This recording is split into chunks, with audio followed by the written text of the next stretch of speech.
चलिए, मुख्यमंत्री मनोहर लाल इस वक्त कुछ कह रहे हैं, सबसे पहले उनका रुख कर लेंगे, जान लेंगे कि क्या कह रहे हैं इस वक्त। होती है उस हिसाब से सभी विभाग अपने अपने एजेंडे को लेकर के आते हैं। तो आज 17 डिमांड्स ऐसी अलग अलग विभागों की थी, जिसमें पावर डिपार्टमेंट है, एजुकेशन डिपार्टमेंट है, फिर हमारे पुलिस का भी एजेंडा था, हार्ट्रोन का एजेंडा था। तो ऐसे अलग अलग डिपार्टमेंट्स की कुछ आइटम्स थी।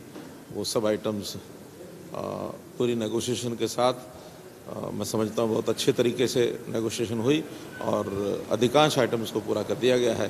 केवल एक आइटम को डेफर किया गया है, जिसका भी एक पार्टी है डेमोन्स्ट्रेशन करेगी, वेइंग ब्रिजेस, उसका एक डेमोन्स्ट्रेशन करेंगे।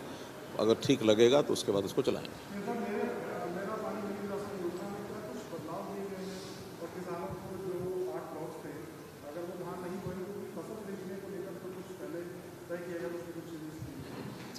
देखिए, वैसे किसान हमारे भाई हैं, हम भी किसानों के हितैषी हैं और जो भी कोई बात, जो कोई योजना हमने बनाई है वो किसानों के हित के लिए है, पूरे प्रदेश के हित के लिए है।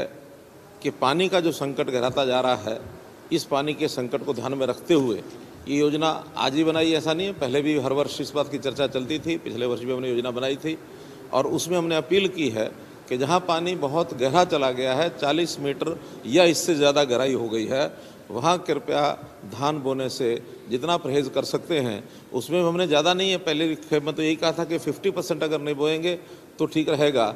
बाद में 2 एकड़ तक का धान बोने की हर किसी को छूट दे दी है। अगर छोटा किसान है तो 2 एकड़ का धान वो बो सकते हैं। इसके बाद जो बाढ़ग्रस्त एरिया है, वहाँ भी हम योजना बना रहे हैं कि वहाँ पानी का लेवल कैसे ऊंचा उठे और बोर करके रिचार्जिंग के तरीके, खास करके अटल भूजल योजना, उस योजना पर हम काम कर रहे हैं और उसमें बाढ़ का पानी ज़मीन के अंदर रिचार्जिंग के कारण से उसका लेवल कैसे उठे, इसका हम करेंगे। एक ही बात का आश्वासन दिलाता हूं मैं कि कोई भी एकड़ किसी का भी खाली नहीं छोड़ने दिया जाएगा। जो संभव होगा अल्टरनेटिव फसलें बोने के लिए, जो फसल उसमें उपयोगी होगी वहाँ पर वो बोने के लिए हम उनको सहायता भी करेंगे। उनको 7,000 रुपये का प्रति एकड़ के हिसाब से मुआवजा मिलेगा और प्रधानमंत्री फसल बीमा योजना में ऐसी सब फसलों का जो बीमा है वो भी सरकार कराएगी और उनकी प्रोक्योरमेंट है वो भी हम सुनिश्चित करेंगे। किसान का हर सहयोग करेंगे और कोई कारण ऐसा बनता है कि धान के अलावा कोई फसल नहीं बोई जाती है, उसमें भी उनके साथ बैठ के बातचीत करेंगे कि पानी बचा करके किस प्रकार से बोया जा सकता है। DSR का मेथड है, बाकी सब चीज़ें हैं, ये सब बातें चल रही हैं। और इसमें अभी तो धान बुआई का 1 महीना 1.5 महीना बाकी है। 1 महीने के बाद सारी चीज़ें सब ठीक हो जाएंगी, कहीं किसी किसान को तकलीफ नहीं आने देंगे। सोशल डिस्टेंस के नियमों को तोड़कर भी किसानों के बीच में जाने के लिए कांग्रेस के नेता लगातार प्रयास कर रहे हैं, जा भी रहे हैं। तो आप अगर इतनी उनको समझ होती तो वो सोशल डिस्टेंसिंग का ध्यान भी रखते, सब बातों का पालन करते, किसान हित किस बात में है इसका वो ध्यान रखते, पानी की कितनी आवश्यकता है इसका वो ध्यान रखते, जल संकट कैसा बड़ा संकट बनने वाला आने वाली पीढ़ी के लिए इसका वो ध्यान रखते। किसी बात का विचार किए बिना केवल राजनीति करने की दृष्टि से कोई मुद्दा उनको हाथ लग जाए जिस पर राजनीति करने को उनको मिले। हालांकि ये सब ऐसी बातें हैं जो किसान भी समझता है, बाकी सभी समझते हैं। केवल किसी को बरगला करके, किसी को उल्टे सीधे आंकड़े बता करके और इस प्रकार से करेंगे, उससे उनकी राजनीति नहीं चमकती है। जैसे मैंने बताया कि हम किसी भी खेत का उसको खाली नहीं छोड़ने देंगे, उसकी बुआई किसी न किसी फसल की ज़रूर कराएंगे। इसकी योजना हमारी।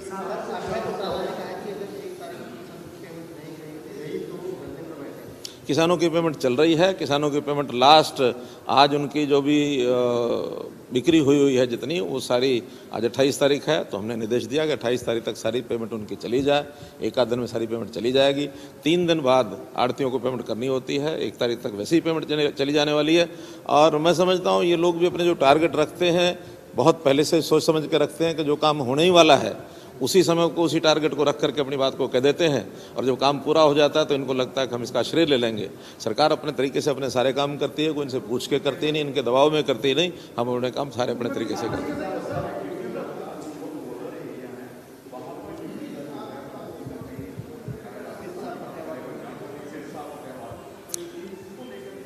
ये एक बहुत गंभीर विषय है। टिड्डी दल चौके जहाँ कहीं आक्रमण करता है उसका बहुत बड़ा नुकसान करता है। हमारे सब लोग एग्रीकल्चर डिपार्टमेंट के भी, बाकी सब लोग भी डिज़ास्टर जो मैनेजमेंट है उस नाते से भी सब ध्यान रखे हुए हैं, और अगर इस प्रकार का कोई विषय आता तो उसको बहुत तरीके से कैसे जिसका मुकाबला करना होगा उसका तरीके से मुकाबला करेंगे। आखिर अभी एक संकेत मिले हैं कि टिड्डी दल पाकिस्तान की ओर से जो आने वाले हैं उसका कहीं ना कहीं पश्चिम हरियाणा के अंदर या राजस्थान की साइड में कहीं प्रकोप हो सकता है, लेकिन अगर इस प्रकार का कोई होगा तो उसका संभव प्रयत्न किया जाएगा।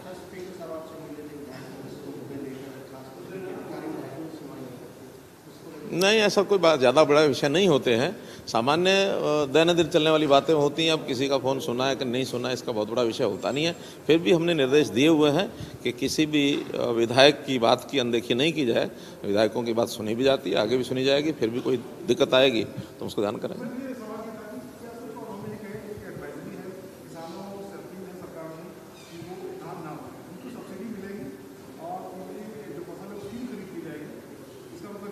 इसी प्रकार का नोटिफिकेशन निकाला गया है कि उनको एक एडवाइजरी टाइप है ये।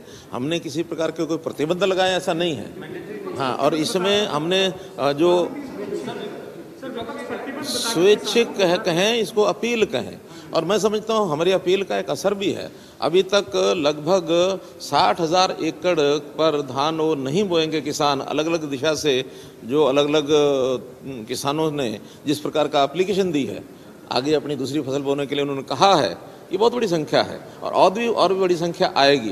लेकिन मैं बताया कि पर्टिकुलर एक विषय में, एक क्षेत्र में राजनीति करने के लिए 4 लोग पहुंच जाते हैं तो इसका ये अर्थ नहीं है कि सारे किसान नाराज़ हैं। अभी मैं भी शाबाद होके आया हूँ। मैं अभी पिपली ब्लॉक के अंदर बबैन ब्लॉक के 3 ब्लॉक के किसान तो मैं मिल के आया हूँ और सब लोगों ने कहा कि बहुत अच्छा कर रहे हैं। केवल किसानों की फसल की सुरक्षा, यानी जो जानवर हैं, जंगली जानवर हैं, उनसे सुरक्षा के नाते से एक विषय ज़रूर आया। उसके लिए भी हमने उनको आश्वासन दिया कि कोई ना कोई योजना बना करके जो खास करके पशु हैं, आवारा पशु हैं, उनको भी उसकी सुरक्षा उनको मिलेगी। जो सहायता सरकार कर सकेगी वो करेगी।